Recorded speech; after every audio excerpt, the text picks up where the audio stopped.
Right now, people in urban and rural areas are figuring out a way to make do with SNAP benefits delayed. The Senior Center in Lynn County offering help. And right now in Kansas City, some homeowners are ready to hand out food this Halloween and not candy. The setup one woman put together. And happy Halloween and KCK at a fun, free family event. I'll have all the details you need to know if you're going to come out. Kansas City's news leader. This is breaking news from KMBC 9. Breaking news on SNAP. 2 different federal judges have ruled it is illegal for the Trump administration to not fund SNAP during the government shutdown. Benefits will run out tomorrow. 1 in 8 Americans rely on the money to feed themselves and their families. Those judges say the government must use contingency funds to keep SNAP going. These cases were heard in Massachusetts and Rhode Island. It is not clear when the contingency funds will be rolled out. In the meantime, millions of families are bracing for a delay in those benefits. At this time, there's no word from the White House. Those judges have both asked for updates by Monday. I'm Kelly Eckerman. And I'm Laura Moritz. We have live team coverage as people work to find other ways to stay fed. KMBC 9's Darissa White is live in the Waldo neighborhood to show us its efforts. We start with Matt Fleener. He made the trip out to Lynn County to see how the rural areas are taking care of seniors during this uncertainty. We're here in the kitchen of the Brookfield Senior Center, and these are some of the meals that are ready to go out to the community. But with the lack of money coming in, some of these meals might be going away. Senior nutrition centers in Missouri will have a 75% reduction in government money.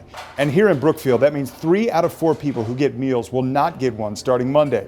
They've asked people on their list to see if they can get meals from somewhere else, but still, more than 100 people need help. Here they rely on more than $20,000 each month to get by and serve the seniors here in Lynn County. Some people, we're the only people they see, like in an entire day, in an entire week, over a month. And we're bringing them a meal. And right now, we're having trouble to do that. People here in town have stepped up to help donate cash. That's the most important thing right now. You might check with your senior center in your local community to see if they might need help until the government shutdown is over. In Brookfield, Matt Fleener, KMBC 9 News. And once the shutdown ends, it could be at least 2 months for the senior center to get money restored.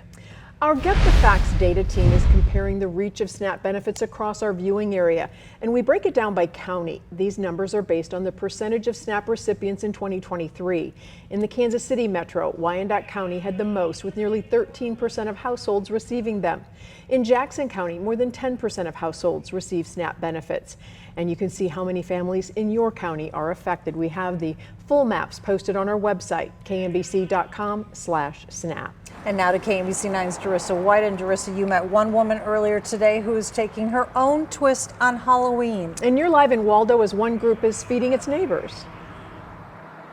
Yeah, that's right, Kelly, Laura. Well, this is called a free pantry, and it's put on by community members. It's making sure the community can also grab food on Halloween just like they would candy as well. And residents around the metro are also stepping up to help too. Heather from Blue Springs is giving out something sweeter, compassion and empathy. She's turning her usual holiday celebration of giving out candy into a mission to feed residents at the end of her driveway. She's pulling out tuna, chips, along with some ready-to-make meals, anything to help families struggling to make ends meet. She posted the idea on her neighborhood Facebook page, and the idea took off. I'm my son's caregiver. He's an adult with autism, and he gets food stamps, and he will not. But we have a village. We have somebody to rely on. Like, we're not going to go hungry. We don't have to worry about that. But so many people out here don't have villages. And even people who weren't on food stamps need food right now. So why not help them out? Now, she's hoping that her driveway table does inspire others to do the same. But if you can't get to Blue Springs, you can also donate right here as well. Reporting live in Kansas City, Darissa White, KMBC 9 News. Thank you, Darissa. And on KMBC 9 News at 5, Darissa will tell us more about the work in Waldo. You'll hear from the woman who started a pantry there. Well, now to First Alert weather, and meteorologist Neville Miller joins us now, and he's in Kansas City, Kansas. He's actually at the city's Halloween festival. So Neville, walk us through the holiday forecast.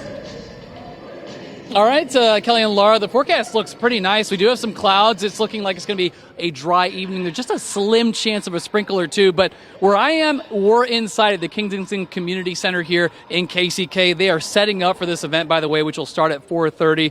They just played Michael Jackson's Thriller, so I was just doing some dancing. You missed it, but it's probably better for everybody. You didn't see that. But, hey, they are setting up food. They have games here, hot dogs.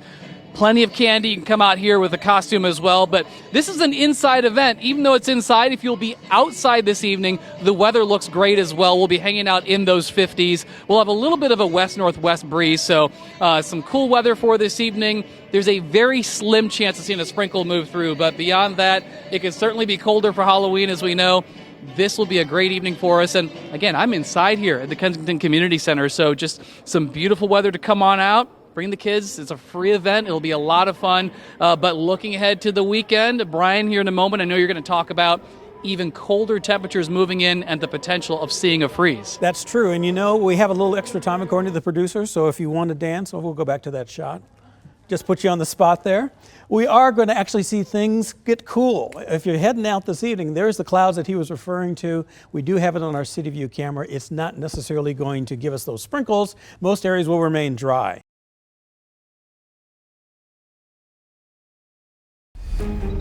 It is that time, and it looks like, you know, our producers are always in charge, which is why you see this ridiculous purple hat on my head.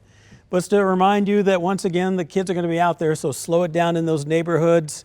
And definitely make sure that if you are a parent, you bundle the kids up, because by the tail end to it, it may be a little cool to have something underneath, say, the outfit itself.